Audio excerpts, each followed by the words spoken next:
तो भाई दोस्तों इसके चैप्टर 263 आ चुके हैं और एक्चुअली देखा जाता है कि चैप्टर 262 का पार्ट 2 है, क्योंकि जो पीछे चैप्टर जो आया था 262 वो सिर्फ 7 पेज का था। उस टाइम पे गिगी का तबियत बहुत ही ज्यादा खराब था, जिसकी वजह से लंबा ब्रेक लगा था 1 मंथ का, और इस टाइम पे गिगी का तबियत ठीक भी हो चुका है। अब मैं तो चाहूंगा बहुत ज्यादा ठीक हो जाए, जिसकी वजह से यार कभी ब्रेक ना लगे चैप्टर में। इसकी वजह से जो पीछे चैप्टर था वो सिर्फ 7 पेज का ही था और ये जो चैप्टर है वो सिर्फ 13 पेज का है। जो बताया जा रहा है ये चैप्टर 262 का ही पार्ट है। तो भाई इस चैप्टर में देखने वाला इनोमाकी का सबसे बेस्ट रोल देखने को मिल रहा है इस चैप्टर में। तो यार इस वीडियो को स्टार्ट करते हैं। अगर तुम इस चैनल पे नए होते हैं, अगर प्लीज इस चैनल को सब्सक्राइब कर दो यार। तो चैप्टर स्टार्टिंग में देखने को मिल रहा है यूता समझ जाता है कि वो दूसरा कोई सा भी कर्स टेक्निक यूज नहीं कर सकता है, सिर्फ और सिर्फ वो अभी के टाइम पे लिमिटलेस कर्स टेक्निक यूज कर सकता है गोजो का। और इसी के साथ ही यूता ये भी सोचता है कि सुकुना ने अभी तक वर्ल्ड कटिंग स्लाइसेस यूज नहीं करे हैं, जो पिछली टाइम उसने यूज किया था बहुत टाइम पहले यूज किया था, क्योंकि जो उसके 2 लेफ्ट हैंड है वो कट चुके हैं और ये जो हाथ कटे हैं उसके 255 चैप्टर में कटे थे। उस टाइम से उसने एक बार भी वर्ल्ड कटिंग स्लाइस यूज नहीं किया है। भले इस बंदे ने बहुतों को पेला है बिना यूज किए हुए, पर फिर भी उसने अभी तक एक बार भी उसने वर्ल्ड कटिंग स्लाइस यूज नहीं किया। ये चीज यूता को पता चल जाता है और इसी के साथ यूता ये भी सोचता है सुकुना के पास अभी कोई और चारा नहीं है गोजो के इन्फिनिटी को ओवरकम करने के लिए other than using domain amplification. जो भी टाइम में सुकुना यूज कर रहा है वो अपने ही डोमेन में दूसरा कर्स टेक्निक भी यूज कर रहा है, जो एक्चुअली देखा जाए तो काफी ज्यादा इम्पॉसिबल है, पर यार ये बंदा कर ही लेता है। पता नहीं कैसे कर लेता है, पर यार बंदा ये कर ही लेता है। और इसी के साथ ही हमें MMA फाइट देखने को मिल रहा है यूता और सुकुना के बीच में, जिसमें लिटरली यूता सुकुना को मुक्के बजाया जा रहा है, किक मार रहा है, मुक्के मार रहा है, मतलब लिटरली अपने गोजो जैसे ही मार रहा है। पर इसी बीच यूता को काफी ज्यादा हार्ड टाइम हो रहा है गोजो के लंबे हाथ और पाँव को एडजस्ट करने में, क्योंकि जो यूता का हाइट है वो है 5 फुट 9 इंच है और जो गोजो का हाइट है वो 6 फीट 3 इंच है, जिसकी वजह से जो हाइट का गैप है काफी बड़ा है। हाइट का जो गैप है वो 6 इंच का है, जिसकी वजह से यूता को काफी ज्यादा प्रॉब्लम आ रही है गोजो की बॉडी को कंट्रोल करने में, और इसको मास्टर करने के 6 साइज बहुत ज्यादा इंपॉर्टेंट रोल निभाता है।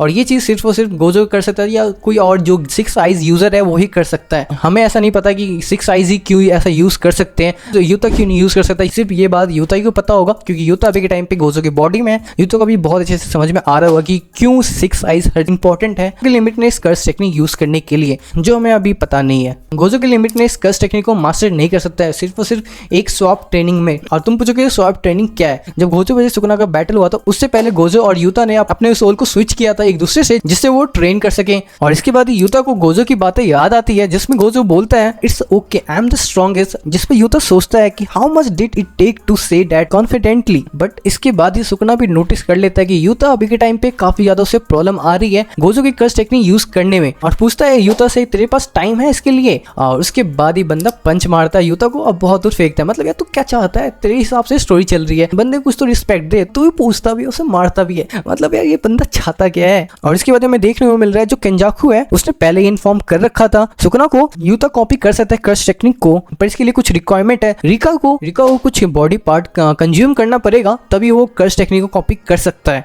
पर सुकुना वंडर करता है कि यूता कर्स टेक्निक यूज कर सकता है कि नहीं करता, जो उसने पहले कॉपी कर रखा है। पर सुकुना रियलाइज कर लेता है, जो हम नहीं चाहते हैं वो बंदा रियलाइज कर लेता है कि यूता अभी के टाइम पे सिर्फ लिमिटलेस ही यूज कर सकता है, और ये चीज इस बंदे को पता चल चुका है। और इसके बाद ही सुकुना सोचता है कि कितने टाइम तक यूता अपनी कर्स टेक्निक को टिका सकता है, और जो वो केंजाकू का कर्स टेक्निक यूज कर रहा है वो कितने देर तक रहेगा, कब जाके वो खत्म होने वाला है। और इसके बाद ही सुकुना वो बोलता है जो एक्चुअली हम सब भी जानना चाहते हैं कि यूता जब केंजाकू का कर्स टेक्निक खत्म होगा तब क्या गोजो का बॉडी यूता के पास रहेगा या नहीं रहेगा। व्हाट इफ यूता ने कभी इसके बारे में सोचा ही नहीं है। और इसके बाद ही सुकुना स्लोली रियलाइज करता है कि यूता का जो नेक्स्ट प्लान है वो क्या होने वाला है, और जैसे कि वो बोलता है कि वो होने वाला है गोजो का हॉलो पर्पल, जो लिटरली ये बंदा नहीं चाहता है, क्योंकि सुकुना को पता है हॉलो पर्पल से इसका क्या हाल हो रखा है।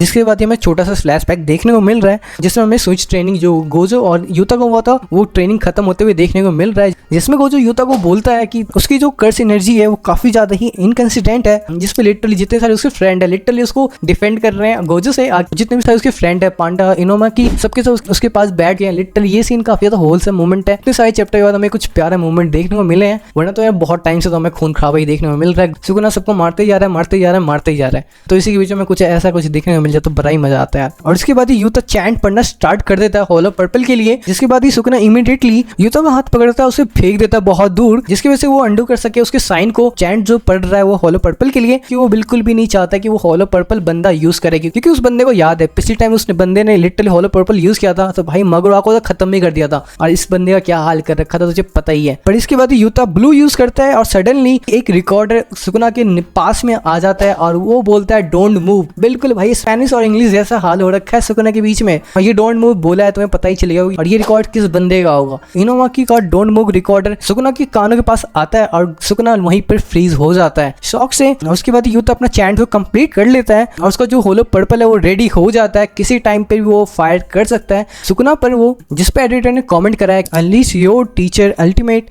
टेक्निक, जिससे पता चल गया हमें अभी के टाइम पे यूता होलो पर्पल यूज कर सकता है। बुरा हाल होने वाला है सुकुना का नेक्स्ट चैप्टर में, पता नहीं कितना गंदा तरीके से मारने वाला है। पर देखा जाए तो जो यूता का होलो पर्पल है वो मेरे ख्याल से उतना स्ट्रॉन्ग नहीं होगा गोजो के जैसा, कि गोजो तो एक 6 साइज यूजर था और फुल्ली तरीके से वो कंट्रोल करके मास्टर कर रखा था, उसने दो पहले भी यूज कर रखा था, उसे पता है किस तरीके का वो होलो पर्पल बना सकता है। और यूता ने ये फर्स्ट टाइम यूज कर रहा है तो मे भी शायद उतना ज्यादा हमें स्ट्रॉन्ग देखने को नहीं मिलेगा, पर उतना भी घटिया हमें देखने को नहीं मिलेगा। मतलब इतना है कि बहुत गंदा डैमेज तो देख ही सकता है सुकुना को, वो चीज हमें नेक्स्ट चैप्टर में देखने को मिलेगा यार। तो इस चैप्टर में तुम्हें सबसे ज्यादा क्या पसंद आया तुम कमेंट करके बता सकते हो। अगर तुम्हें ये वीडियो थोड़ा सा पसंद आया तो इस वीडियो को लाइक कर दो और सब्सक्राइब प्लीज कर दो यार।